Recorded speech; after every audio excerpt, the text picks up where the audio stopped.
Hello everyone, আমার ছোট্ট সংসারে আরও একটি নতুন ব্লগে আপনাদের সকলকে জানাই অনেক অনেক স্বাগত। ঘুরতে যেতে তো আমরা সবাই একটু বেশি ভালোবাসি। আমি তো আছি, আর আমার সাথে সাথে আছে তোমাদের দাদা ভাই, আমার বোন, তার উর্বি, সেও কিন্তু অনেক ঘুরতে ভালোবাসে। আজকে আমরা বেরিয়েছিলাম 5 জন ঘুরতে যাওয়ার জন্য। তো আমরা আজকে কোথায় ঘুরতে যাব সেটা দেখার জন্য অবশ্যই তোমাদেরকে পুরো ভিডিওটা দেখতে হবে। অন্য রাস্তা দিয়ে আসার কারণে একটু লেট হয়ে গেছিলো আসতে। তো দেখো, তোমরা অনেকেই হয়তো চিনে থাকবে এই জায়গাটা। এটা হচ্ছে মুকুন্দনগর ঘাট। তো সন্ধে হয়ে যাওয়ার কারণে আর বোটিং করতে গেলাম না। গঙ্গার ঘাট থেকে বেরিয়ে মন্দিরের দিকে যাচ্ছিলাম। পথেই দেখলাম কিছু বাচ্চারা জামা কাপড় নিচ্ছে। আমাদের ওইরকম কত জামা কাপড় আছে যেগুলো আমরা পরি না বা আমাদের ছোট হয়ে যায়। তো সেই রকমই কিছু জামা কাপড় একটা গাড়ি দিয়ে দেখলাম নামিয়ে দিয়ে গেল, আর সেগুলোই ওই বাচ্চাগুলো। শীত তো মোটামুটি ভালো রকমেরই পড়ে গেছে, আর এই শীতে ওই বাচ্চাগুলোর জামা কাপড়গুলো পেয়ে সত্যিই অনেক উপকার হবে। অনেকেই হয়তো বলবে নতুন ড্রেস দেওয়ার সামর্থ্য নেই, তো পুরনো ড্রেস দেওয়ার কি দরকার আছে, পারলে নতুন ড্রেসই কিনে দিক।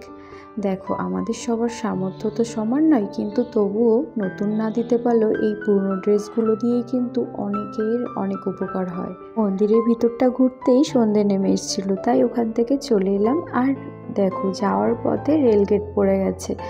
এখন আমরা রেলগেটের পাশে একটা ফুচকার দোকান থেকে ফুচকা খেয়ে চলে এলাম এখানে চাকদাতে।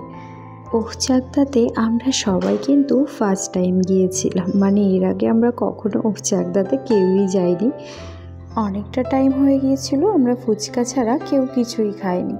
তো ভাবলাম চলো আজকে সবাই মিলে ডিনারটা সেরে তারপরেই বাড়ি ফেরা যাক। প্রথমেই শুরু করলাম 1 কাপ করে মালাই চা দিয়ে। চাটা শেষ করার পর চলে এলো ফিশ ফিঙ্গারটা অর্ডার করেছিলাম আমি, কিন্তু যেহেতু 4 পিস দিয়েছিল তাই সবার সাথে শেয়ার করেই খেলাম। থেকে চলে এলো শালিয়া তার জামাইবাবুর জন্য চিকেন বিরিয়ানি। তো এটাও আমরা সবাই মিলে শেয়ার করে খেয়েছিলাম, কারণ কেউই আমরা 1 প্লেট খাওয়ার শেষ করতে পারিনি, তাই সবার সাথে শেয়ার করেই খেয়ে নিয়েছিলাম। খাওয়া দাওয়া শেষ করার পর আমরা একটু চারপাশটা ঘুরে ঘুরে দেখছিলাম, কারণ জায়গাটা কিন্তু খুব সুন্দর লাগছিল, আর এই জায়গাটা নিরিবিলি সময় কাটানোর জন্য একদম পারফেক্ট।